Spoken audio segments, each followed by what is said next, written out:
আসসালামু আলাইকুম। কেমন আছেন সবাই? আশা করি ভালো। তো আমি আমার দাদার কিছু ছবি এডিট করে কিছু ভয়েসের মাধ্যমে কিছু কথা বলবো। আমি তাদের উদ্দেশ্যেই কিছু কথা বলতে চাই যে যারা আমাকে জ্ঞান দিতে আসেন যে তুমি তোমার দাদার ছবি ছেড়ো না, কোনো ভিডিও ছেড়ো না, কোনো কথা বলো না। আমি তাদের উদ্দেশ্যে বলতেছি ভিডিওর শুরুতেই যাদের আমার কথা বা এই ভিডিওটা দেখতে বিন্দু পরিমাণ খারাপ লাগবে তারা দয়া করে প্লিজ এই ভিডিওটা স্কিপ করেন। আপনাদের মতন মানুষের দেখার কোনো দরকার নাই। আপনারা যদি আমার ভিডিওটা যদি দেখেন বা আমার কথাটা যদি শোনেন তাতে আমার কিচ্ছু যায় আসে না। কিন্তু আমাকে আল্লাহ তাআলা যেই কয়দিন বাঁচায় রাখছে বা আমাকে হায়াত দিছে, আমি সেই কয়দিন পর্যন্ত আমি আমার দাদা দাদির আমি ছবি ছাড়বো। তাতে আপনাদের কিছু আসলে আসুক, না আসলে না আসুক, তাতে আমার কিছু যায় আসে না। কারণ যেহেতু ছোট থেকে বড় হইতে দেখছি আমার দাদারে আমার চোখের সামনে, তো আমার দাদারে নিয়ে আমাদের ভালো মন্দ মন্তব্য থাকতেই পারে। তো যেই সব মানুষ বা যারা একটু খারাপ লাগে, তো আমি তাদের উদ্দেশ্যে বলতেছি প্লিজ আপনারা দেখেন না। আপনাদের যদি বিন্দু পরিমাণ যদি খারাপ লাগে তাহলে আপনারা ভিডিওটা দেখেন না। কারণ আপনাদের কাছে তো আর ছিল না আমার দাদা, তাই আপনারা কষ্টটা আপনারা অনুভব করতে পারেন না। কত যে শীত গেছে, কতটা গরম গেছে, কতটা ভালো মন্দ খারাপের দিক দিয়ে যে আমার দাদা যে পার করছে, সেই জিনিসটা না আপনারা জানেন না বা জানার চেষ্টাও করেন নাই, বোঝার চেষ্টাও করেন নাই।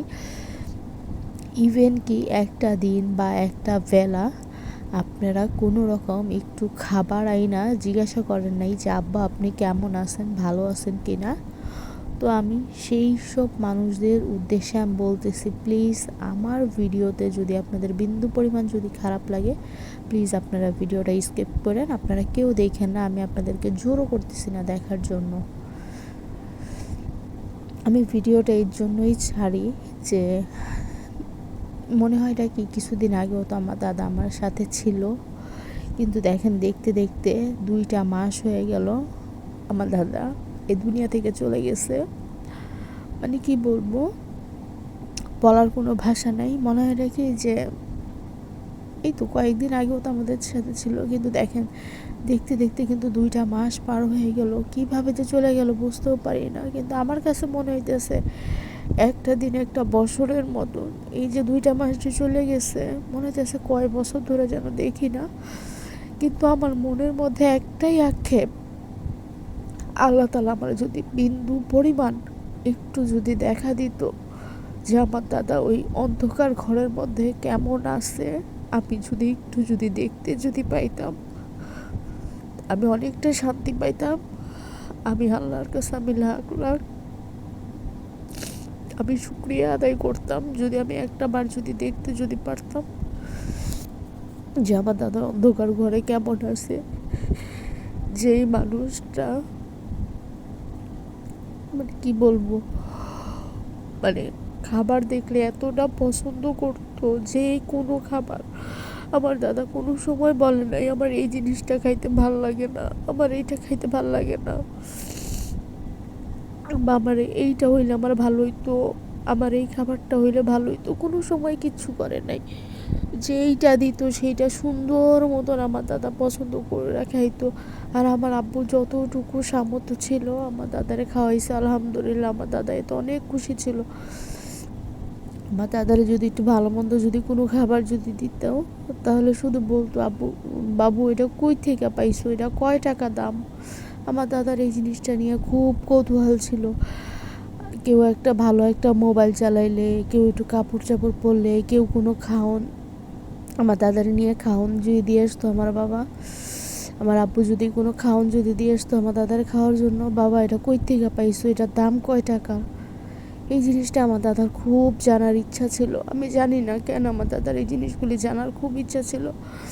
সাধারণত আমার হাতের একটা মোবাইল, সেটাও জিজ্ঞাসা করতো আপা তোমার এই মোবাইলটার দাম কয় টাকা। আমি বলছি দাদা আপনার কি লাগবে, কয় না আমি কী করবো, আমার বয়স হয়ে গেছে, আমি মোবাইল দেখুন আর কী করবো। এটা দিয়ে কি ছবি তোলা যায়? হ্যাঁ ছবি তোলা যায়, ছবি তুলতাম। আমার মোবাইলের মতন মোবাইলও আছে, আমার দাদার সাথে ছবিও আছে, কিন্তু আমার দাদা তো আর আমার কাছে তো আর নাই। আমার দাদা সবসময় বলে সবাই তো মোবাইলে ছবি তুলে নিয়ে যায়, কেউ তো আমারে তো নিয়ে যাইতে আসে না, বা কেউ তো একবার তো জিজ্ঞাসা করে না যে আমি যাব কি না। সত্যি যার যখন মন চাইছে মোবাইলে একটা করে ছবি তুলে নিয়ে গেছে, কেউ কখনো জিজ্ঞেস করে নাই যে আব্বা যাবে, কেউ জিজ্ঞাসা করে নাই।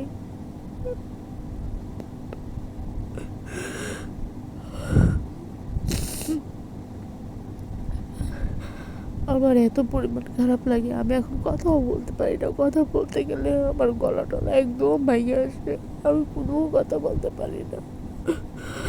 আমি শুধু আল্লাহর কাছে প্রতিনিয়ত দোয়া করি যে আল্লাহ আমার একবার দেখা দাও, আমার দাদা ওই অন্ধকার ঘরটার মধ্যে কেমন আছে, কতটা ভালো আছে, আমার একবার একটু দেখা দাও। আমি একবার একটু দেখতে চাই আমার দাদা একটু ভালো আছে কিনা, কি খাইতেছে, কিরকম জায়গায় আল্লাহ রাখছে, আমি এই জিনিসটা একবার হলো আমি দেখতে চাই।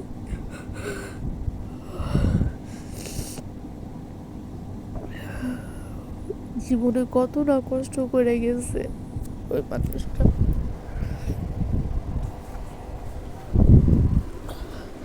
কখনো কাউরে বুঝতেও দেয় নাই যে মানে তার মনে কি কোনো আশা ছিল বা কোনো চাওয়া পাওয়া ছিল কি না, সেটাও কখনো কাউরে কিছু বলে নাই যে আমার এই জিনিসটা চাই বা এটা, মানে কোনো সময় কিছু বলে নাই। তারপর আমার দাদি যে তারপরে যে আমার দাদার যে মারতো, তারপরেও কোনো সময় বলতো না যে আমার ধরে মারে, কারণ বললে জানে যে আরও মারবে, এর জন্য বলতো না কখনো যে মারে আমারে। যাই হোক, আমি আল্লাহর কাছে সব সময় দোয়া করি যেন আল্লাহ যেন আমার দাদারা যেন বেহেশতে নসিব করে, ভালো রাখে, সুস্থ রাখে। এখন আমার আব্বু মাছ আনে, কিন্তু মাছের মাথা খাওয়ার মতো মানুষ নাই। এই যে আমের সিজন আসতেছে, আম খাওয়ানোর মতন মানুষটা নাই।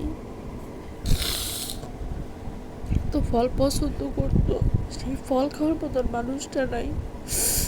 বিস্কিট খাওয়ার মানুষ নেই, মাছের মাথা খাওয়ার মানুষ নেই, কই গেল, কিরকম আছে? আল্লাহ একটা বার আমার একটু দেখা দেও না যে কেমন আছে।